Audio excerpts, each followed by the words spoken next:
Let's go back to London, chat to Esther about Rishi Sunak's July 4th election. Sorry, Esther, we lost you there.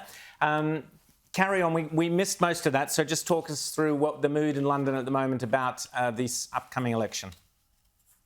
Yeah, so Rishi Sunak announced a snap general election on July 4th of this year. No one really understood the rationale for it. I mean, he was standing outside of Downing Street in the pouring rain, and the rest of us were wondering, on 180,000 quid salary, I think you can afford an umbrella. But apparently the logic here is that, you know, the Tories are not going to be able to close that 20-point lead that the Labour Party had been able to sustain for the last year, basically since Liz Truss's collapse. And it doesn't look like the markets are going to look more favorable after the summer. There were hopes that the Bank of England will reduce interest rates in August, but it doesn't even look like they will reduce it by any considerable margin, at most sort of 25 basis points. So really, it's looking like this is the best shot that Rishi Sunak has.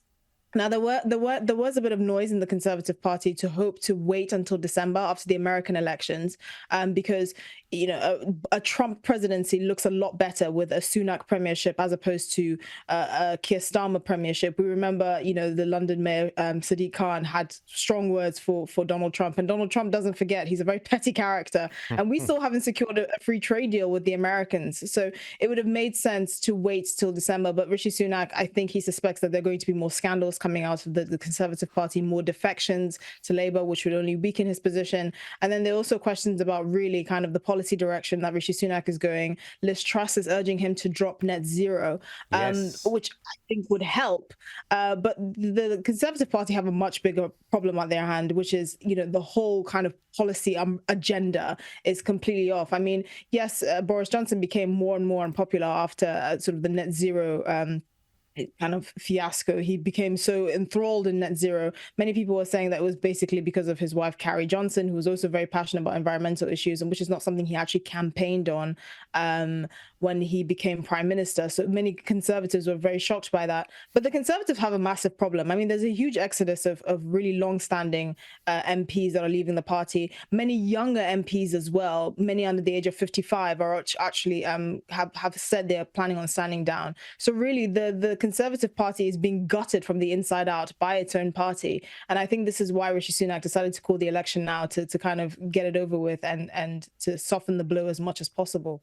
Rita. Is it also to save his job? Is that part of the reason? Was there any talk about him being replaced? Because I just don't know why you would go to a general election and have a certain defeat and not at least give yourself a chance by perhaps having a new leader who might reinvigorate the base. Well, Rishi Sunak has been dealing with a lot of sort of murmurings of a vote of no confidence, particularly after the local council elections back in earlier this month. And this is another reason why people are speculating that you haven't seen the two most popular Conservative politicians at the moment out and about and doing a lot of media. That's Kemi Badenoch and Penny Mordaunt, who are likely to succeed Rishi Sunak alongside maybe sort of Priti Patel and other kind of long-standing Conservative MPs.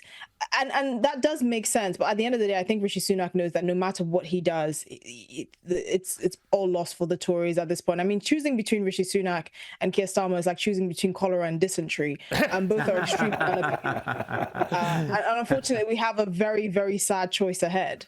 Yeah, Esther, though, I mean, like, as you say, they do seem to have a sad choice there. But during the last few hours, we've seen news that Rishi Sunak now, at this very late hour in the day, wants to kick off a debate on national service. Now, I mean, this is a government that hasn't even been able to implement, you know, its simple Rwanda solution here, and now they're going to try and get everybody to sign up for national service.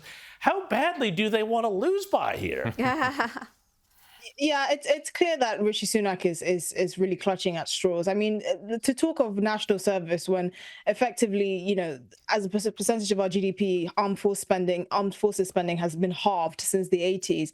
We're seeing a shortage of recruiting people into the armed forces. It's laughable that he thinks that any young person will sign up for national service. But the whole kind of, you know, policy agenda of the Conservative Party is completely non-existent. I mean, it would be nice if they were actually conservative, if anything, but in name only. But for the last 14 years, the Conservatives have basically been kind of like a poor man's Blair Act. They haven't really done anything very conservative. A lot of the things that people had issue with under the last Labour government have really exacerbated under the Conservative government. They've not funded, the judicial system. They've not funded our prisons. They've not funded our armed forces.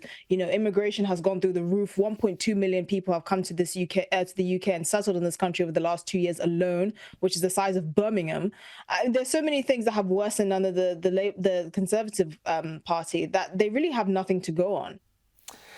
Wow, Esther Krakue, great to chat to you as always. It's going to be a fascinating 4 weeks and we'll check in with you again soon. Thanks so much for staying up and chatting to us here on Outsiders.